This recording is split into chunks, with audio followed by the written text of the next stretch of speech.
Facebook reminded me ukuthi namhla samkela uBishop esake samamkela on the same day. Hallelujah.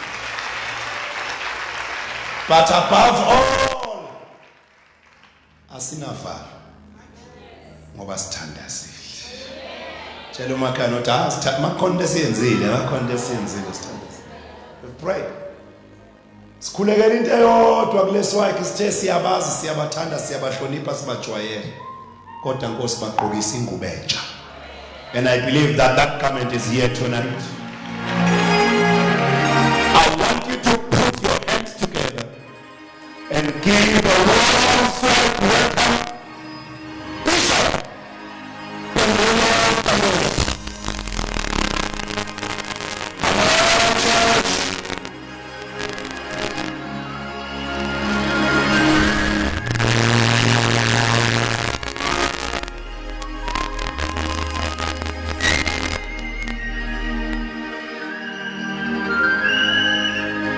Praise the Lord. Sanibonana egameni lika Jesu. Ngingalo secela kwakho umtshele ukuthi konke kuzokuhambela kahle. Tell someone and say it shall be well with you. It shall be well with you. Amen. You may take your seats. Praise the Lord. Amen.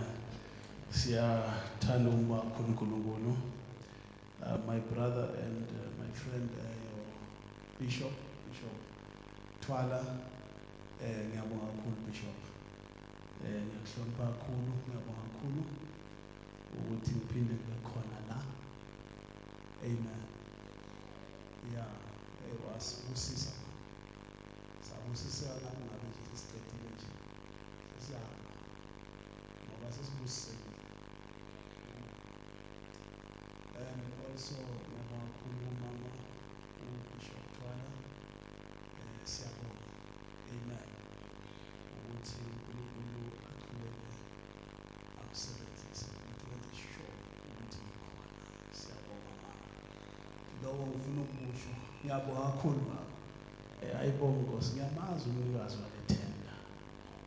Ngiyamazi umnikazi wayo. Yeah, ayibonga Nkosi. Ngiyabonga kakhulu Mama Bishop Twala. Amen. Abafundisi bonke abakhona la ngibahlonipha. Khona nomfowethu la uMzila Nkatha, uBishop Nkambule PM. Umfowethu lo ayibonga Nkosi. Amen. Umfundisi umpostoli umama ugogo uMakhathini. Siyathanda ukumhlonipha ehamba noSisinomsa. Amen. Futhi angisho ukuthi bazangibingelela abantu bonke. Ngiyadlula nje. Ayibonga Nkosi, ngibingelele bonke abafundisi bahloniphile bonke ngababingelela. Nomama umpostoli uBasina ngiyambona. Amen. Mama umpostoli uBasina, uBasina wawumhlobo wami. Umyeni wakho wayishumayela ivangeli ongasekho senkosini. Siyabonga mama ukuhlonipha kakhulu. Amen. Kanti akahambi yedwa, uhamba nendodana lapha uDusane. Amen. Good to see you. Jabula ukunibona. Amen. Angeze ukuzoyenza ama protocol ukuthi nje ke masu khulakhulile bese nje ungathi mawubona abantu ngalokho sawubona. Amen. Ku natural ukuthi ngabona abantu vele ujabule nje. Uthawu kanti nawe ukhona. Amen. Oh, we thank God for his grace and his mercy. Yeah, kule ndawo kukhona atmosphere yobukhona bukaNkulunkulu. The atmosphere of his presence. uBishop Twala njengoba nje dumisa la ehlabelela. Ngathi ngabe siyahlala engasayeki. Ayengayeki ukucula hayi. Kodwa ke ngoba kusasa soba nalithuba. Ngifuna ngifake la kule itayela seyiphethe manje zoku. Hayi. Usephambili kakhulu angikafiki. So practice abazalwane sinaye noma sinye nje ngoba mina ngileft footed kodwa singa practice sisodwa nje ngisikrene sengohlala kiso kuze kubuye uJesu. Ayibonga Nkosi. Ngoba manje ngasibamba istyle ngibe ngisasidedela. ngoba kunzima ukusenza so manje siyashintsha la Bishop Thwala hayi ngeke ngimbone senza ngaleso athi hayi athi lento ngathi ngayibona le ngathi nokhala ngayibona khona le ngathi hayi siyawo ngathi ngibona ngambona ilahla ngapha kanti ngiyamtshela ngithi kuye uthi kimi ya Bishop uzofika ngobani isikhathi ngiyazibuka lesikhathi ngithi ngathi mina ngizofika sekuphele konke ukuhlabela enkonzweni ngathi ngizofika kungasahlabela uthi hayi uzothola ngithi hayi akube njalo ngoba angifuni ukufika sekuphele konke ukuhlabela enkonzweni ya kuvele kube buhlungu nje ngifuna ukuthi ngithola hayi manje right basala right siyabonga indoko amen siyabonga amen I'm right futhi le ndlela uBishop Thwala angibusisa ngayo mayecula kuvele kungasabi nesizathu ukuthi nje ngivule iculo bese ngithi nje asivuleni iBhayibheli encwadini ya Genesis ku chapter 22 hayi ngi-right ngigreat ayibonga njani ngigreat hayi Bishop ayibonga Nkosi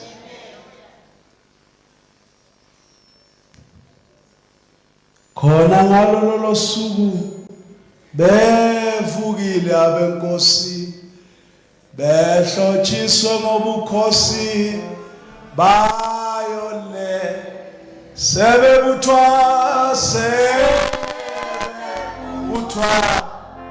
abaphethwa bengeniswa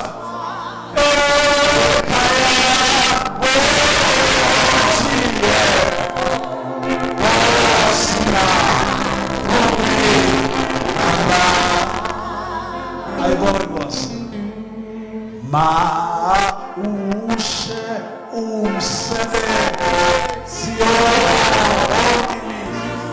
mina ngisena shumaye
Say amen. Kiasi kombona masinya ishilo kanjalo inkosi nangohla elanda iba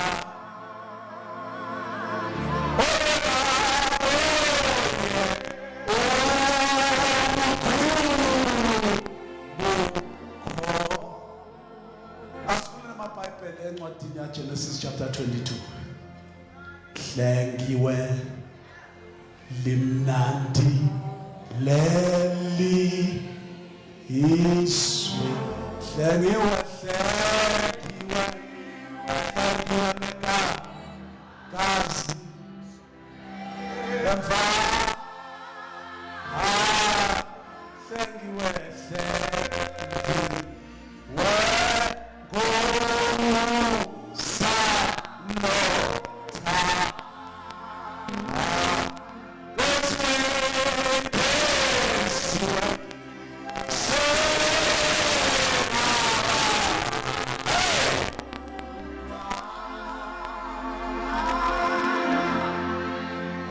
Kiasi gombona masi shilo chalo ishilo ajes raja inko namsana esenamba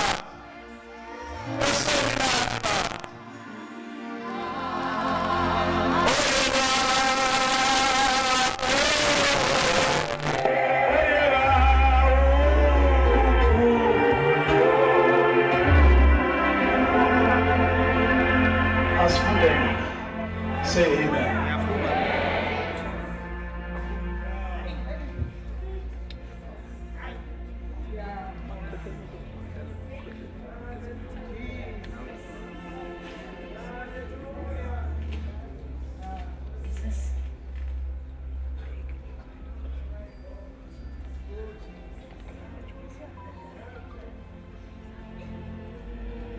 Thank Iwe, Iwe,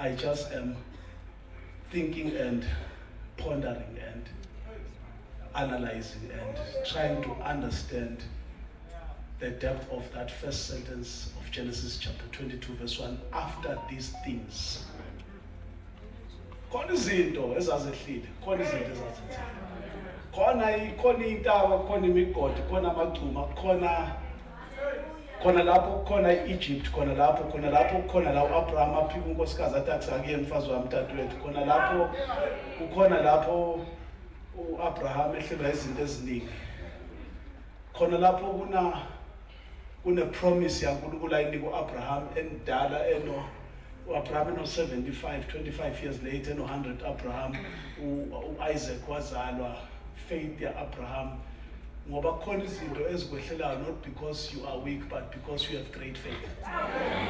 Great faith deals with great challenges. Great faith, khona lokukhulu, great faith deals with great challenges. Great faith.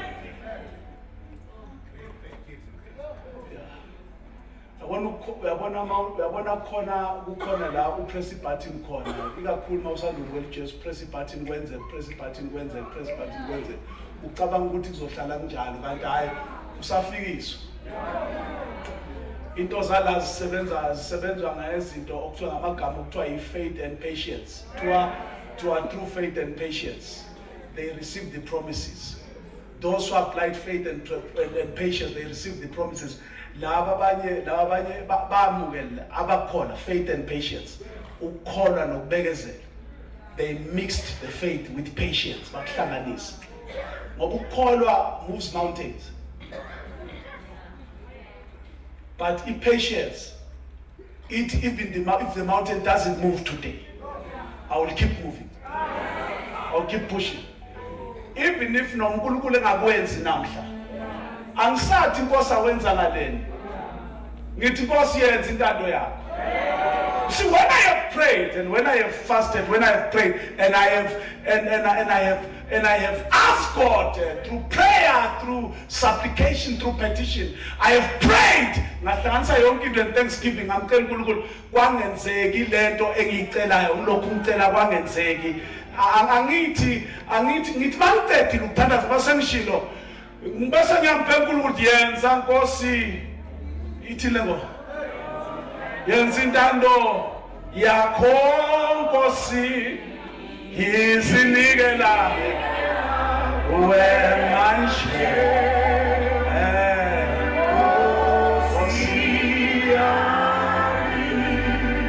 lengoma lena sengithandazile mfowethu sengikhulekile selithi yenza Nkosi intando yakho yenza Nkosi intando angithi sengithandazile sengenze konke sekunama delay sekuphele 5 years kuphele 10 years mase ngicela ukuthandaza ngizothina ukuthi yenza intando ayithi ngisho yakho Nkosi mina izinikela kuwe manje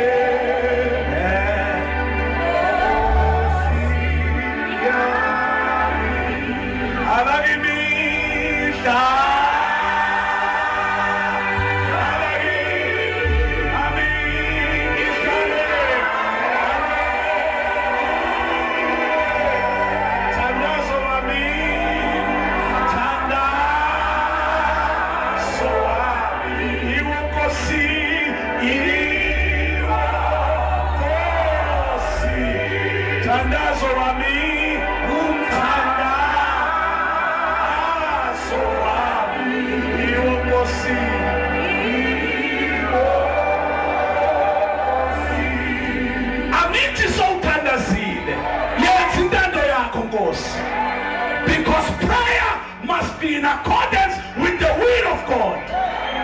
Yenza intando yakho Nkosi. Azokuza abantu bathi ngoba uyathandaza izinto asenzekileyo. Uthi yenza intando yakho Nkosi. Uthi noma uyakwenza noma akakwenzi, noma uyaphilea noma ukwenza ngelilanga, kodwa sengicelile kuyenza intando yakho Nkosi. Sengathi singamcela uNkulunkulu sifundise uNkulunkulu izindlela zakho. Angithi iBhayibheli lithi uNkulunkulu wafundisa uMose izindlela zakhe abaka-Israyeli imisebenzi yakhe. Balandela imisebenzi yakhe uMoses wazi indlela zakhe. Baka-Israyeli balandela imisebenzi yakhe. That's why they will complain and get man and complain and get quails and get meat and complain. Ngoba babazi imisebenzi. That's why they will come beme phambi kolwandle bathi wena usikiphelana eGibhithe manje sofela la kwenze njani alivule ulwandle olubovu uNkulunkulu kanti uNkulunkulu wenza imihlolo eGibhithe imisebenzi emikhulu kwaphuma eGibhithe ngisho ixoxo amaqoqo akhona aphuma emifuleni yaseGibhithe ashaya itoyitoyi athi let my people go. But even when they saw water turn into blood, they saw the works and celebrated the works and forgot the miracle worker. Ngokho lowenza imisebenzi emikhulu bazi imisebenzi. Bazi imisebenzi bakhohlwa lowenza imisebenzi. Lithi ke la after these things sekwenzeke konke lokho okuningi adle kuAbraham lithi uNkulunkulu wamtesta wamvivinya. Great faith. Hayi ngoba engamazi. Kodwa ngoba uNkulunkulu efihle lokho akwaziyo wasifihlela yena. Ukuze ukuthi lokho akwaziyo kunga-affecti lokho kuzokwenza uAbraham. Wamamenzisa uAbraham intando yakhe. Wavumela uAbraham ukuthi uAbraham enze ngokubona kwakhe.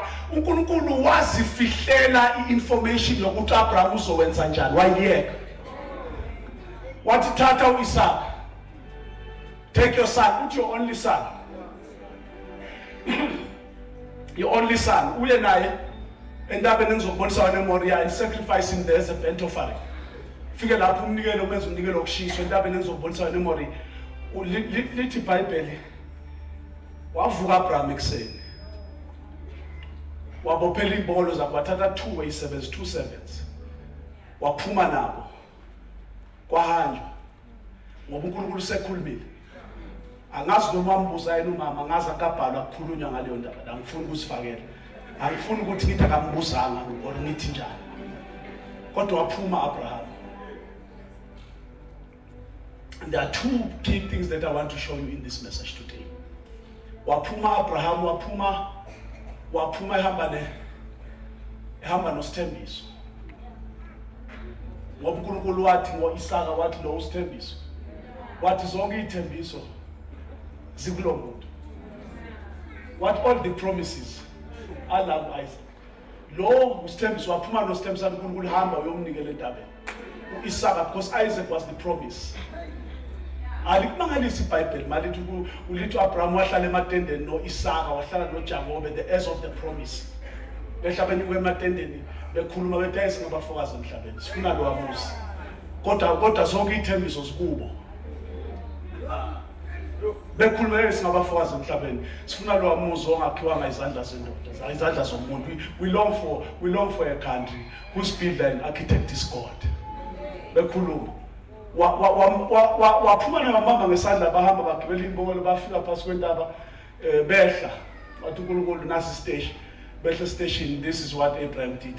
Weza kulaba bafana bakhe isebenza kwathi wathi bafana uthi mina nomfana, myself, I and the young man will go up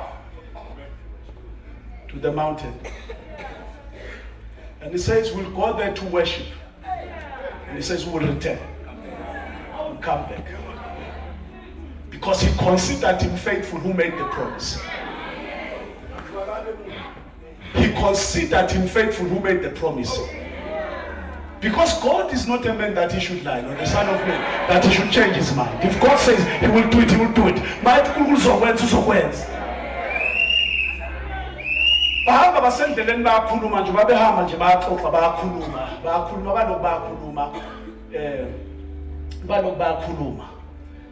balokhu bayaxoxa. Funda uverse 2. Wayesethi, funda uverse 3. uAbrahama wavuka ekuseni wabophela imbongolo yakhe wathatha ezimbili ezincekwini zakhe noIsaka indodana yakhe, waqanda inkuni zomnikelo obuza kushiswa, wasuka waya endaweni uNkulunkulu amtshele yona. Akethi kuthiwa yenza umnikelo. Lithi walungisa inkuni walungisa konke ngoba kuthiwe kuyenza umnikelo. Waphatha umlilo, waphatha inkuni, ukhuphuka intaba. Without the sacrifice being visible to everyone. The only man who knew the sacrifice was him. That this kind of sacrifice is legacy. It's not a common sacrifice. Because you see, you have not given until you feel it. Until it is unforgettable. I'll teach you something today. You have not given. There are things that we have put on the altar that we cannot forget. And that is sacrifice. Sacrifice ilokho esikufike sakubeka altar singeke sikhohlwe nanini. Now after 10 years, now after 20 years, now after 30 years, I still remember what I gave because it touched my heart. And inhliziyo, the heart, I'll show you quickly. The heart, inhliziyo ihlala until you circumcise your heart from the things of this world that have taken over your life. These days, one of the most difficult things, the things of this world that have captured our affection and captured our hearts. We are no longer the same. Ngabe siyasho kakhulu sithi sivuselele Nkosi uJesu, sivuselele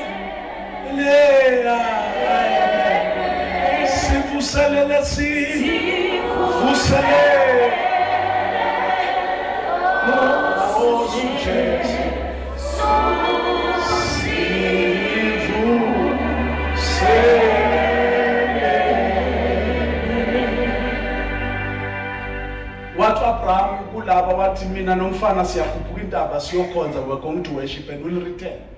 Siyabuya. Behla mabasendleleni sebehamba bephethe bazalwane. Umhlatshelo uphethe inkuni. Uzithwele. Umhlatshelo uthwele inkuni eziyobaselwa yena. Uthwele amalahle Isaka makhulu le ndaba sikisuke simkhohle. Isaka uthwele emhlane wakhe amalahle ayobasela yena. Yeke buza atinazi inkuni. Ngapha Abraham phethe umlilo mejiswa loshiswa khona. Lo phethe inkuni. Yeke buza atinazi inkuni. Nazi inkuni emhlane. Uphi umhlatshelo? Where is the lamb for the offering? Here is the firewood. This boy grew up and saw his father build altars. Abraham was a master of building altars. Every place he came, the first thing he did, he built an altar. Isaac ukhule kwakhiwa ama-altar lakhaya. Kwakhiwa indawo lezi imakhwa ukuthi mawufika la uyokhumbula ukuthi uNkulunkulu wenzani. Futhi mawufika la uyokhumbula ukuthi uNkulunkulu wasenzela. Futhi mawufika la uyokhumbula ukuthi uNkulunkulu wancoba yiphi. Mawufika la uyokhumbula Abraham bekahamba faka ama-altar la efika nje endaweni, the first thing he did is build an altar. Before he built a mansion, he built an altar. I am talking to someone. Before he built a mansion, he built a place of prayer, an altar. So that he will remember that when I entered this land, the first thing I did, I raised an altar. Athi nje mayefika endaweni nje, yokukala nje ayenzayo, ukaphaza athi siyakudumisa Thixo, siyakuvuma Yehova. Mhlaba wokubhedesha wena uyise onguna phaka sonke ingelosi zimemeza kuwe kwanisulu. Mayefika nje nawe nawo wonke amandla kulo yikhulumi neserafime zimana zimene. Mayefika nje ndaweni. First thing, he raises an altar to glorify the greatness of God. That's why your spirit brought us Ebenezer wambenathi kwazi kwabala.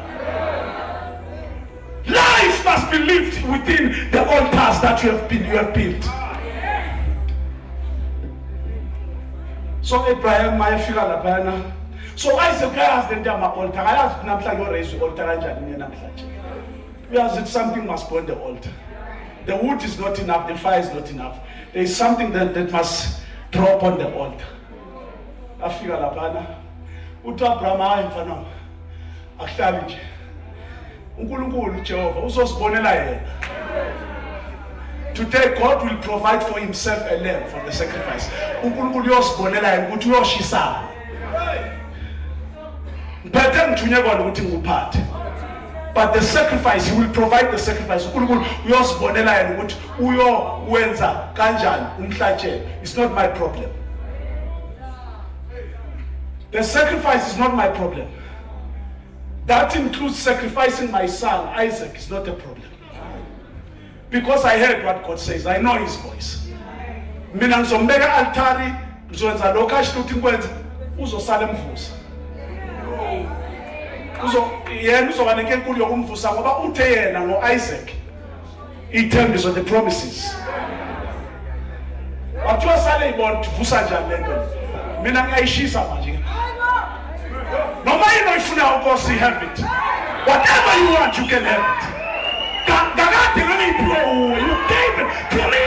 If you demand it, I will release it to you. Oh, he's the giver of life. He's the giver of gifts. He's the one that blesses mortals with spiritual gifts and natural gifts. And the serious of studies to everything in the honest person. Who died? Yes, in that.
journey.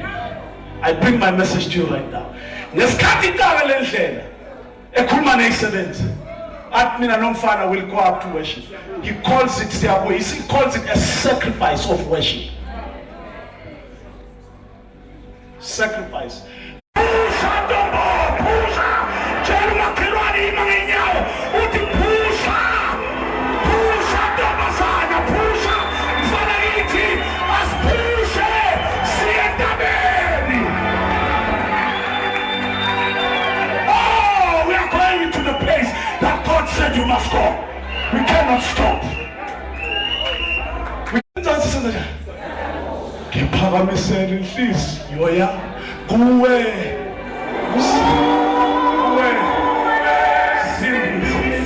themba nami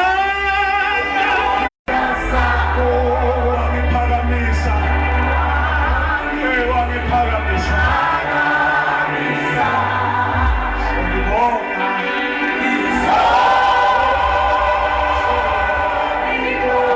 imnandi lelo gama.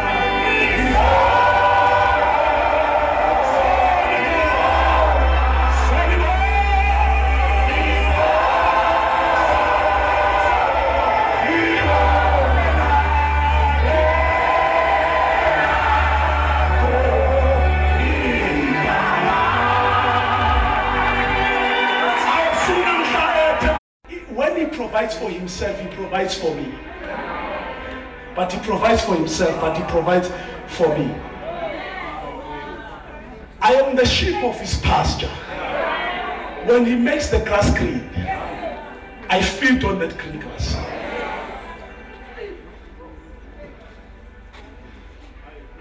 Thokozelani ukulotshwa kwamagama yenu encwadini yokuphila.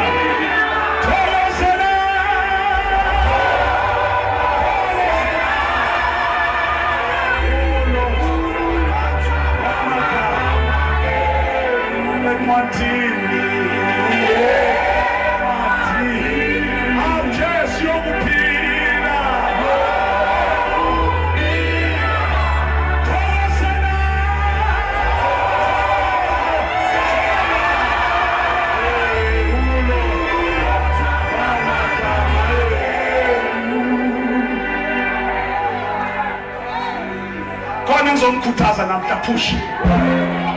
Ayilwa manyilwa pull up yourself. Flokula noncede, you are an eagle. Eagles don't fight with these small bears. Labo ncede laba mokhoza lula ukhoza lishintsha ama level. Shintsha ini. Liswe ku level yabo bakhuphuke lifike kwenye level bafike. Lifike kwenye level bafike lithi no boys. Hayi bafana. Sesiyenyuka manje. Nalo palo ban attack utsengenyuka manje. They are flying, but the eagle is soaring. Yeah, the small birds are flying. There's a dimension where altitude will not allow these small birds to go to. Ngoba makukhona altitude la kungasafiki khona lokwabo uncede. Tshela uncede ukuthi ngeke ufike la ngiyakhona. Hayi ngeke ufike la ngiyakhona. This next level ayona level yabo yoncede lokwenyolo okuncane. Dlala nabangani bakho ku level yakho, mina ngikhuphukela phezulu. Nkosi ngiphakamisele phezulu. Lift me up, Lord, to where I belong. Lela ungangeni khona into lezi esinganamsebenzi, cheap talking, conversations that are useless, gossiping and all those things. It's a low level. La khona ngalokhu ubuzwa ukuthi yini lento oyigcokile is irrelevant. Asisanga la uzobona ukuthi ugcokele wena. Sibhizi thina sibhizi. Indlela esibhizi ngayo asinandaba ne-weave yakho, asinandaba nesicathulo sakho, asinandaba nesuit yakho, asinandaba nama-sunshades akhabizayo, asinandaba nemoto ofike ngayo, asinamsebenzi nayo. Asikayi kuyobheka imoto ukuthi ufike ngani. Sisebhini siyalwa. We are fighting for our children. We are fighting for our families. We are fighting for our marriages. We are fighting generational wars. We don't have time for petty things. We are fighting generational wars. The devil is out to get us. But because of the blood of Jesus, because of the blood of the covenant, that speaks better things than the blood of Cain.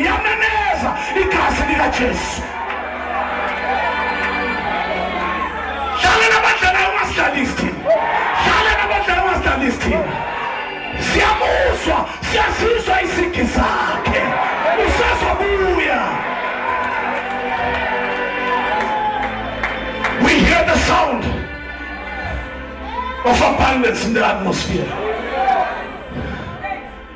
Hear the sound of a mighty rain in the atmosphere.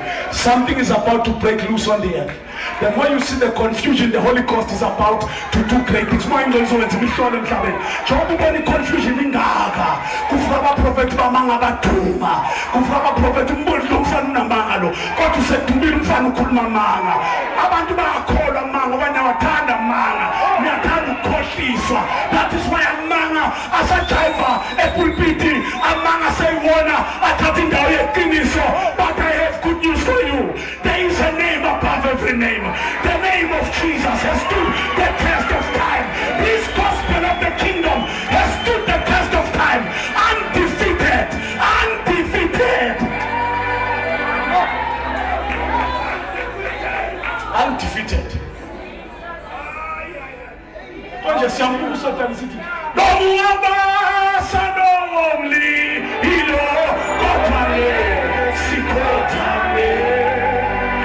Domo abasa domli ilo kotale sikotale. Ai sonja domo abasa domli kotale sikotale. Ai domo abasa domli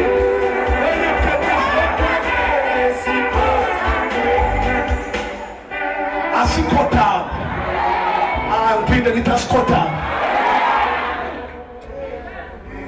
azu social media ufike nemhlobo sikumfana nje ongazazi kalifunde leBhayibheli angalazi nalo izwi laNkulunkulu atshela abantu izinto zamavision okunuka amavision avele esihogweni uzo ukuthi uthi bengasesihogweni uyambona thina siye esihogweni uzo ukuthi devil worship i-agent kaSatan ithi beyinosatan esihogweni thina siye esihogweni sihlale endumisweni sihlale ebukhoneni bakhe abantu bakulalele bazalwane ningadukiswa. Do not be deceived. God is not cannot be mocked.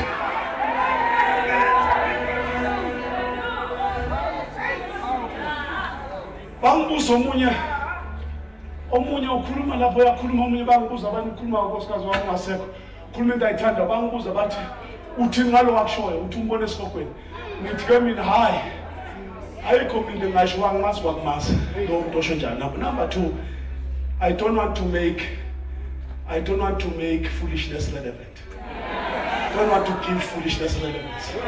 Ngibhizi mina silanda abantu ebumnyama nisibafaka ekhaya sibanande ebumnyama nisibafaka asinasikhathi sale nonsense lesiphithiphithi asinasikhathi saso. Yabazalwane 30 years 32 years ngishumayela ivangeli ngeke ngixakwe into efika ngazi ukuthi kuyaphi. I will not listen to mediocrity. I will not subject myself to foolishness. I only go by the word of God and I test every statement through the word of God and see if it stands.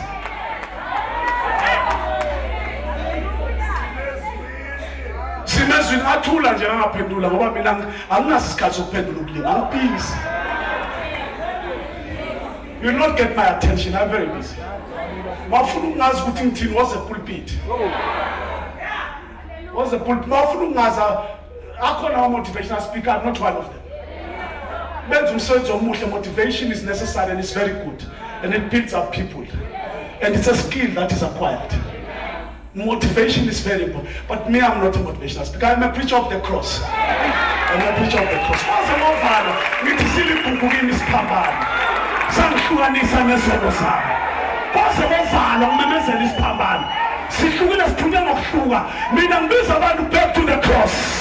Back to the cross. Back to the cross. Jesus Christ is Lord. He's the Savior of mankind.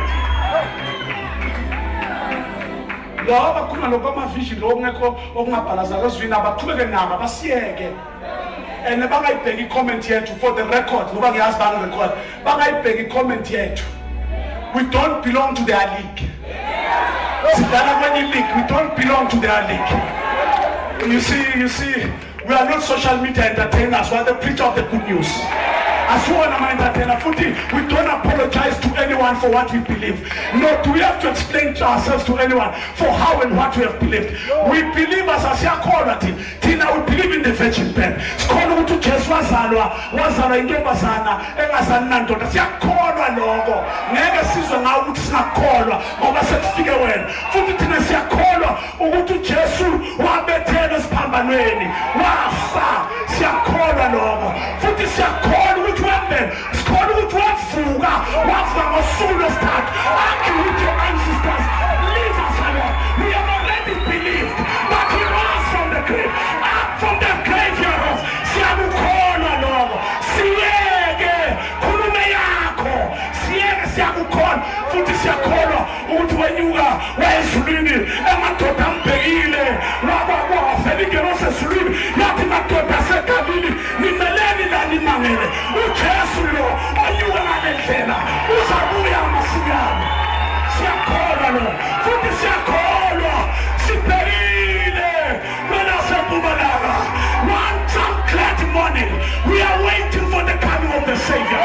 Siyakholwa ukuthi uyabuya. We know he's coming back. Siyakholwa. Lokho sikholwa.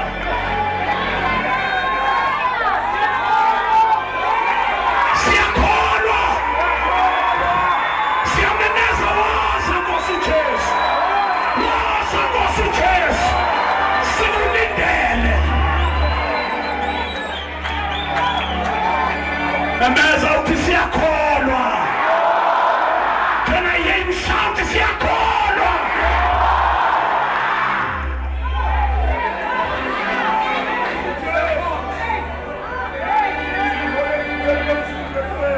Siyakholwa.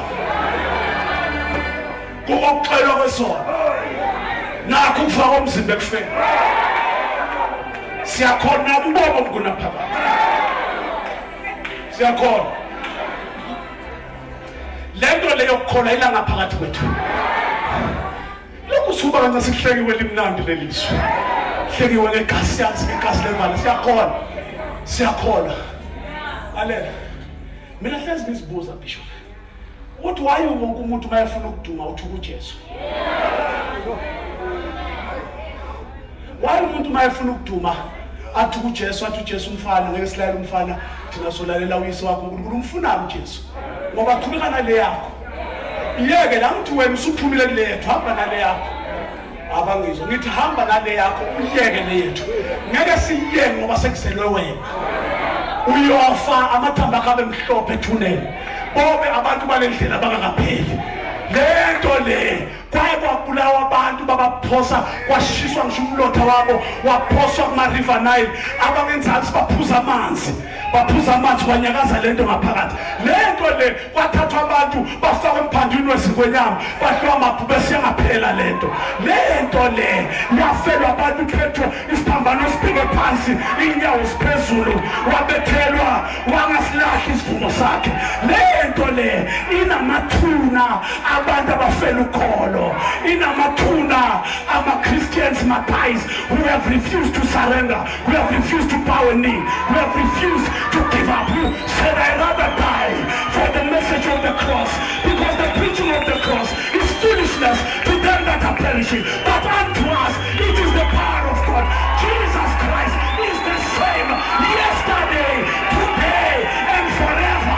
Jesu Kristu nguyizolo, kuye namhlanje naphakade. Kwamnumiliki izindaba, kwamnumiliki izindaba. Izwi lakhe limile.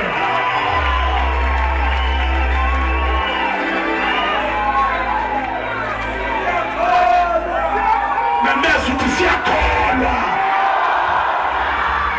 Sinyakaziswa futhi siyakholwa. Sacrifice of worship. Atomnyathang nako okwanele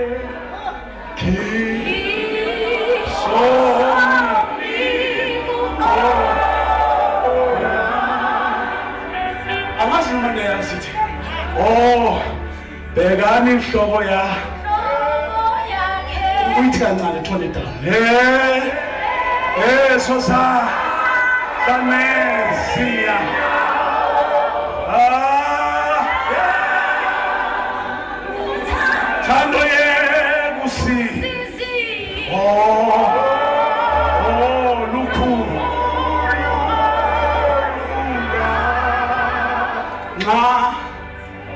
lona umsindisi fire esiphalwe ingalahla ingalahla umfuwe awuna akho umuzi siyakholwa uJesu wafile ekuseni. He died and he rose again. Jesus is alive. I wish I had 1,000 tongues to shout that Jesus is alive. Jesus is alive. Jesus is alive. Let me finish up. Sit down for a few minutes. Uvukile wena Kristu. Wena nhloko yabakhona. Nathi sakuvuka nathi. Ngoba sikholwa kuwe. Lo uhamba uthusa nje, uhamba uthusa. Usabantu bathi sebafaka idate yokuba baJesu. Uyabona ukuthi heresy nje. Ubani ngoba kuthiwa isikhatha sisazi. Nayi indodana ilindi order esulini. Uthi phuma ubalande. Bese kufika umuntu lithi iBhayibheli mayimkhomba ukuthi nangapha emarket uthi lingayi. Mayimkhomba kwi-marketplace lingayi. Mayimkhomba ku-town square lingayi. Niyaphi? Niphikisanelani nabantu abangekho kwi-league yenu. Ulahlekelwa yini mawuthulile? Abantu bekhuluma bodwa. Uthule nje uthi ngomdumiso umhlengi wami ngoba izono wazethwala. Ubambe lokho nje. Wangifela onqamlesweni ngenxa yami baba emshaya. Ubambe lokho thokozani. Sihlengiwe kasi lakhe elophe lisono se elophe lisono se elophe lisono siphamalwe. Ayi 2026 asiyekelele ukuphendula into ezinganamhlanje. Hayi basasibiyele ne-altar lokuthandaza. Sikhuluma too much makholo. Sikhuluma too much nezinto ezinganamsebenzi. Asivaleni umlomo bazalwane. Niyalazi iqiniso. Jesus Christ is the way, the truth, and the life. You know the truth, and a stranger you will not follow. Umuntu ekhuluma ukuthi ayena walendlela. Siyabazi abalendlela.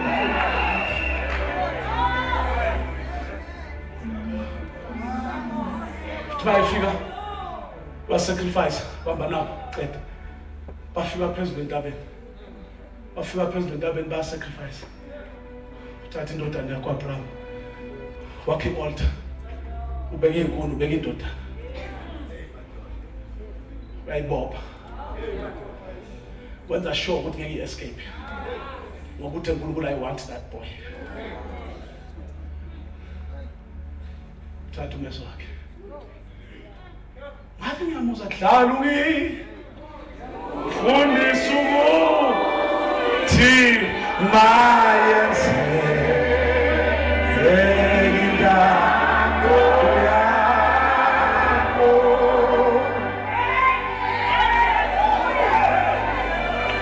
Dlala ungifundisa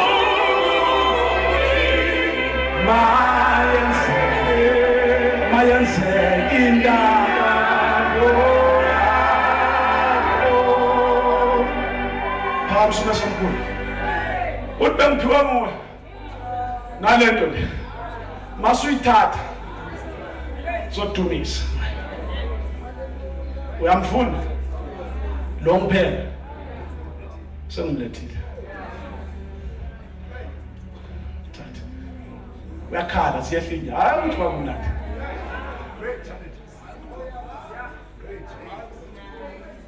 Oluha okunengozi oluha okunensha sesithu yemozo ke ma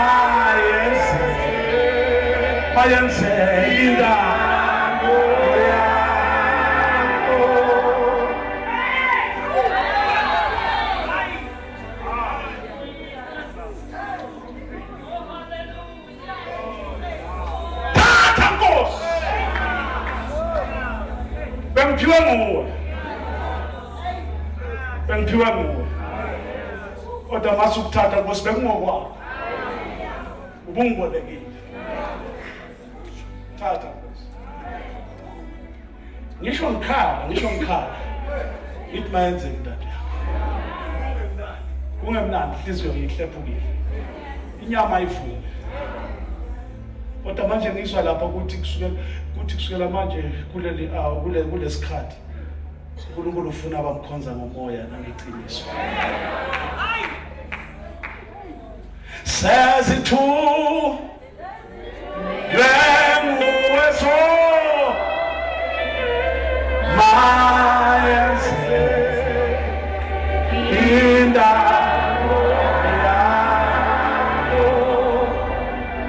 ngalokho bekuthanda bathi uNkulunkulu siyakufuna ukuhlutha bona. Sho njalo umhlabeleli. Uthi ukuhlutha into boyithanda.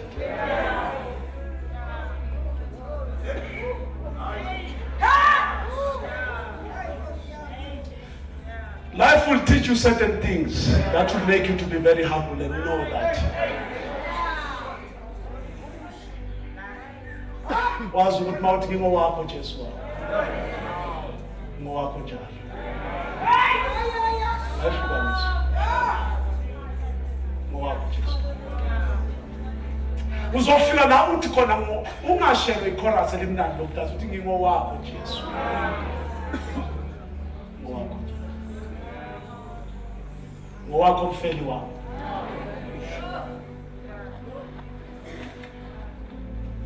One day you will stop having plan B and have only one plan, and that plan is Jesus.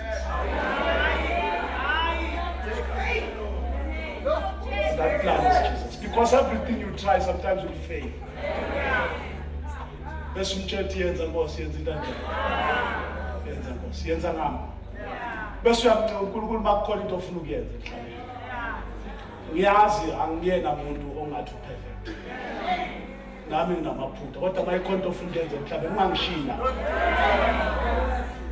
Don't do it without me. Ngiyazi Nkosi uvusile abantu usezovusa abanye. Kodwa nami noma ebudaleni bami kodwa ungangishina. Uthi mawubamba abantu esandla nami ungibambe. Ungibambe ungedlulise nasethuneni la. Ungenise emaphakathini.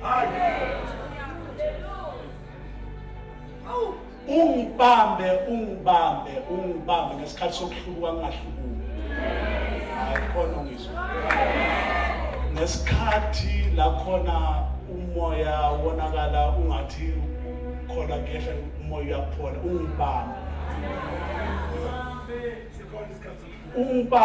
ungibambe njengale ngelo siyaphuma ibambe uLothi yaphuma noLothi imbambe nesandla libhubhi Sodom lisha yaphuma naye imbambe nesandla ngenxa kaAbraham.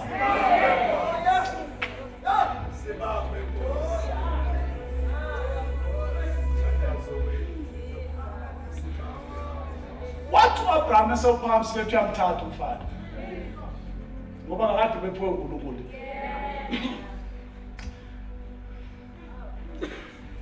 Ngoba wena inkinga wena usukhonza le gift akupha uNkulunkulu.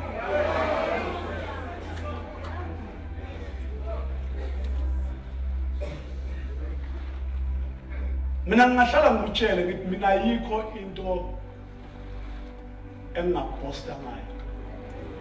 Ayikho.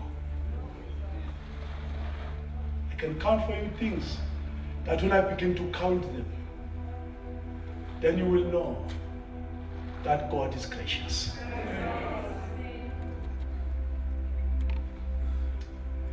In my life, I've lost too many things, and my faith is fixed in God alone, on Christ, the solid rock.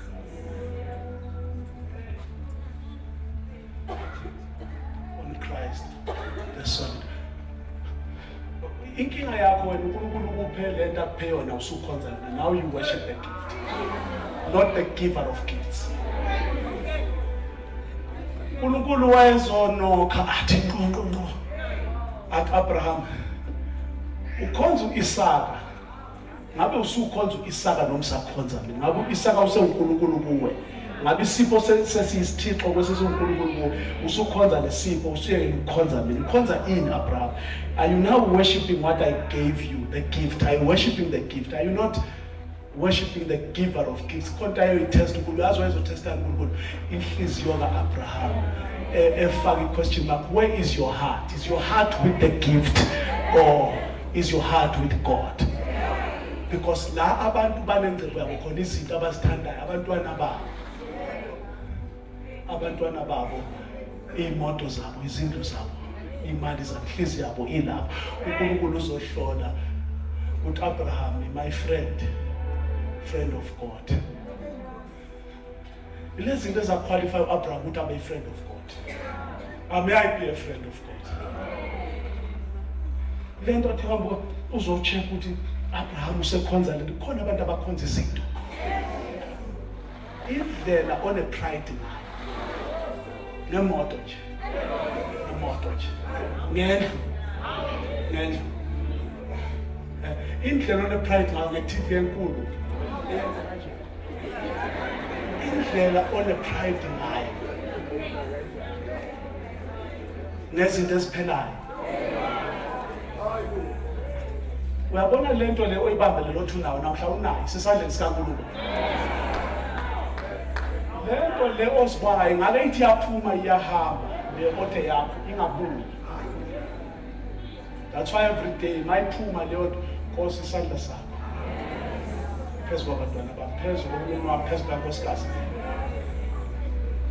Sonke lana uNkulunkulu angasibiza noma ni sabele futhi. Seniyathandaza. Abraham wathi uNkulunkulu wambona enza lento wamemeza ingeno sikaNkulunkulu enkulu yamemeza. Abraham! Abraham ngabusasibeka isandla sakho phezu kwalowo mfana. Now I know. Serious. Ukuthi wena uyangesaba. Abanye bayangithanda kodwa wena uyangithanda kodwa wena une extra uyangesaba, you fear me. Ayikho ngathi Abraham uyibambayo mangikhuluma. What now I know. Now I know. uNkulunkulu uzenze wangazi into ayaziyo, wasifihlela yena ukuze ukuthi Abraham ayilethe uNkulunkulu athi mayibona uNkulunkulu athi sengiyazi ukuthi kanti emhlabeni kukhona uNkulunkulu omunye. Kanti emhlabeni kukhona omunye uNkulunkulu ohamba ngenyawo. Wathi now I know what naye ayiboshwe ngezimpondo esihlahleni wabamba uAbraham wenza sacrifice. Hayi ngathi uNkulunkulu kanti wena Abraham udlaliswa yini? Kanti wena nje akudlalisi nje akudlalisa. Awudlaliseke kanti wena ubona laba ababuyele emuva. Kanti wena ubona laba bangagcini ithembiso. What now I know that you fear me. Waqhubeka Abraham wenza sacrifice. Wasuka uNkulunkulu yena himself. Wangasathumela ingelosi. What Abraham ushiswa yini uNkulunkulu? What Abraham? Because you have done this thing. Ngoba wenzele, you did not withhold your only son. Awumkhohlanga. Awuvumanga ukuthi lesipho sikuhlubule. Ngoba khona abantu abahlutshulwe izipho. Bahlutshulwe izipho uNkulunkulu abaphezulu. Ngiyathanda singathi isipho kuyo yonke into uNkulunkulu angibhala ningangisusi uNkulunkulu. What Abraham? What now I know sengiyazi. What you fear me? What uNkulunkulu because you have done this thing. What ngoba wenzele lento? What's a cool statement? What in blessing? Watch this as I close. What in blessing? I will bless you. Akati I will bless you. What in blessing? What angisaku start lapho la ngakuthola khona. Sengustart kwi higher level. Sengustart phezulu entabeni abangeke bayikhuphuka bayo. You are the only man alive that has climbed this mountain. This mountain of faith. Ngowe wethu ikhuphukile. Wayikhuphuka wafika phezulu. Uthi ke in blessing uthi angisaqali phansi uNkulunkulu sengathi angeka sengathi namhlukulunkulu angasisiza ngasikali phansi kodwa siqale la sesifike khona la sifike khona siningi izimpi silwa. We have fought a good fight of faith. Let me tell you something, we fought and it was a good fight of faith. Fought. We are still fighting. No surrender, no retreat. Satan, what in blessing, what in blessing, I will bless you. What you see, Abraham, I will bless you. Uti, your descendants will be as numerous as the stars and as the sand by the seashore. Uti, your children will possess the gates of their enemies. They will possess the cities of their enemies. Uti, they will possess the cities of. Uti, yabona Abraham. Usathi uNkulunkulu into engiyithanda emvala. Uti, because you have obeyed me. Abraham calls it a sacrifice of worship, and God calls it a sacrifice of obedience. Abraham says, I will worship. God says, if you obey me. Because uNkulunkulu akayibusisi imali altar ubusisa ukulalela. Ngoba ukulalela is an attitude of the heart. Kahle uNkulunkulu wayengafuni uIsaka ealtar. Wayefuna inhliziyo kaAbraham ealtar. Le ezolalela uNkulunkulu. God is not seeking Isaac on the altar. He is seeking the heart of Abraham. Let to Abraham ayithatha ngalelela wayimikisa ealtar. Wambikisa inhliziyo yakhe. Weza naye yakhala, weza naye wafike wayilahlela uNkulunkulu wathi nayi inhliziyo yami wathi angiyinike omunye ngeke ngiyinike omunye inhliziyo yami. Wathi ngakaJesu yedwa. Wathi angiyinike omunye uthi ngakaJesu yedwa. Wayithatha Abraham wayibeka uNkulunkulu. What Abraham, because you want uNkulunkulu, you have done this thing, Abraham, because you have obeyed me. Because you have obeyed me, Abraham. Two things I summarize. Sacrifice of worship by Abraham. Saw it as a sacrifice of worship. But when God saw his sacrifice of worship, he saw his heart, and God said, it is a sacrifice of obedience. Ukulalela kwesinye isikhathi kubiza ukuphila kwethu abaneba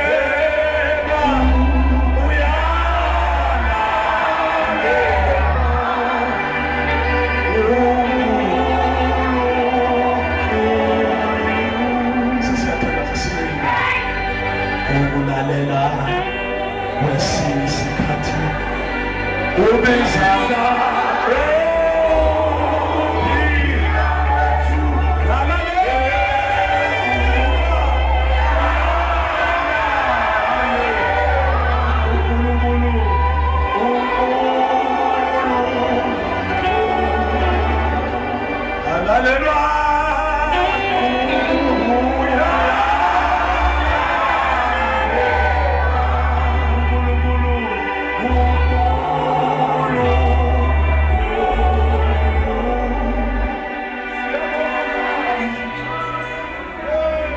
Where's your heart? Where's your heart? Where's your heart?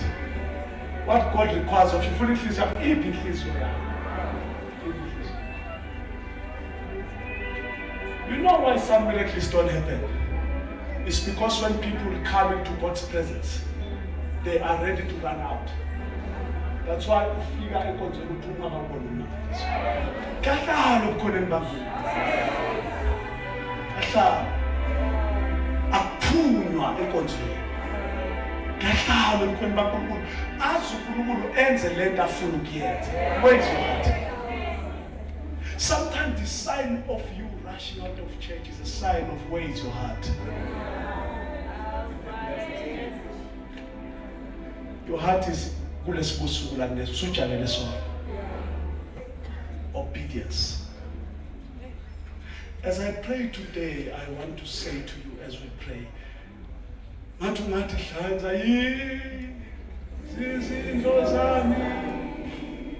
no fear.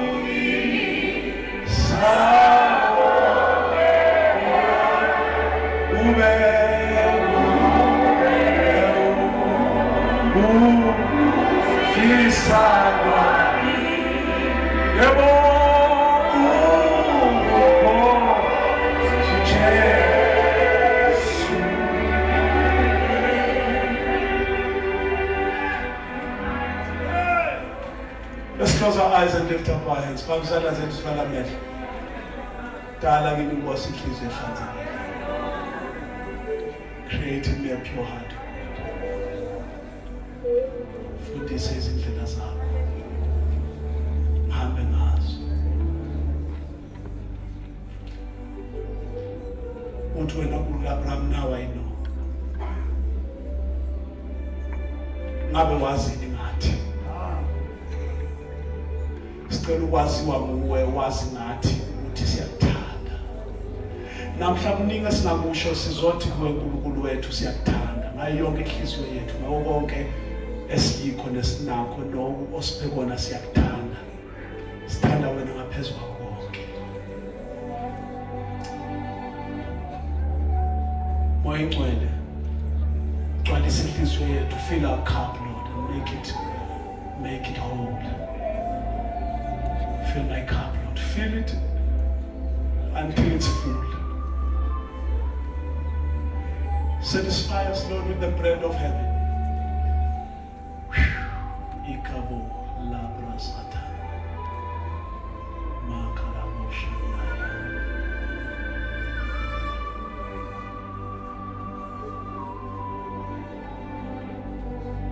Father, I give you praise.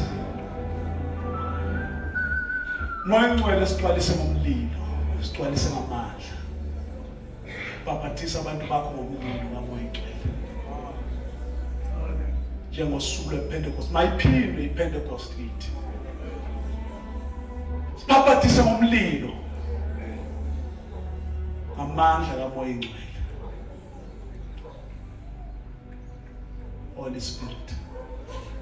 Sesithandaza mayekhona namhlanje ehlisana izandla, mayekhona namhlanje othi mina ngifuna ukwemukela uJesu umenza benkosi. La ekhona nje phambi isandla.